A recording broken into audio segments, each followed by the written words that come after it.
The Bank of Hollow Creek had stood for over a century, a towering relic of Gothic architecture. Locals often whispered about its haunted past, the employees who had mysteriously vanished, and vaults that never quite opened the same way twice, but no one dared to investigate further. That is, until Jake and his crew decided to rob it. Jake, a seasoned thief, had heard the rumors but dismissed them as small town superstition.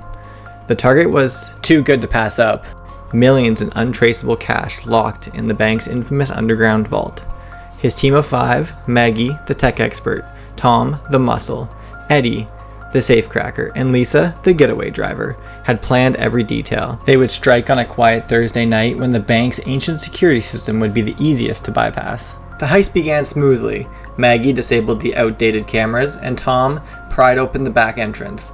The group descended into the basement where the massive steel vault loomed like a tomb.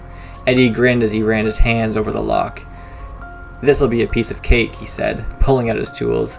As Eddie worked, an eerie chill swept through the room. The air grew dense, heavy with the scent of damp stone and decay. Maggie shivered and glanced around. "Does anyone else feel that?" Jake brushed it off. "Focus, we're almost there." With a click, the vault door swung open. Inside, piles of cash gleamed under the dim light. The crew's faces lit up with triumph, but their celebration was short-lived. The vault door slammed shut behind them. "Who closed it?" Jake barked, his voice echoing off the walls. "I didn't touch it," Maggie snapped, frantically examining the control panel. "This isn't right. The door shouldn't close on its own." The room grew colder. Shadows seemed to stretch and flail along the walls, moving even when no one did. Then a low, guttural whisper filled the air. "Leave. Now." Eddie laughed nervously. "Really funny, guys. Who's messing around?" "No one's messing around," Maggie hissed. "That wasn't us." Before they could react, the lights flickered and went out. In the pitch-black darkness, something moved. Something too large to be human. A deep growl rumbled through the room, and Tom let out a scream. When the lights returned, he was gone. In his place was a dark stain spreading across the floor.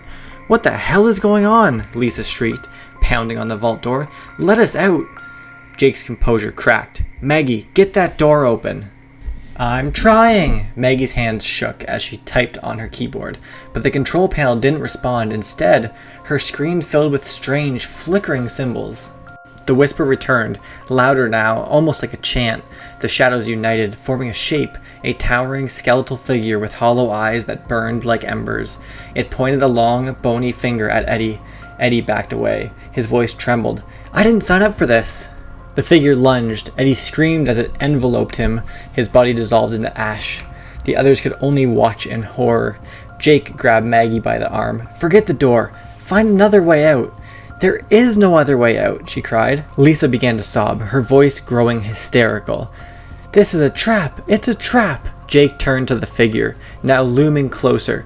"What do you want from us?" The whispering stopped. For a moment, there was silence.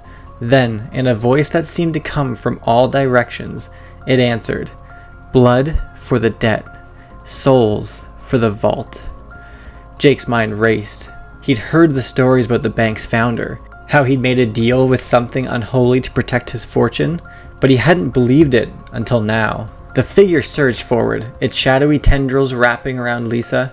Her screams echoed as she pulled into the darkness, her body vanishing like the others. Jake and Maggie were the only ones left. Desperate, Jake grabbed a duffel bag and hurled it at the figure. "Take the money! Take it all!" The figure laughed, a sound like shattering glass. "The money is mine. Always has been. Always will be." Maggie collapsed to her knees, her face pale. "We're not getting out of here, are we?" Jake didn't answer. He charged at the vault door, slamming his fist against it until they bled. The shadow closed in around him, and he turned just in time to see Maggie consumed by the darkness. As the tendrils reached him, Jake whispered a prayer, though he doubted anyone was listening. His vision blurred and the world went black. The next morning, the bank's employees found the vault door wide open. Inside, there was no cash, no sign of the crew, only 5 dark stains on the floor.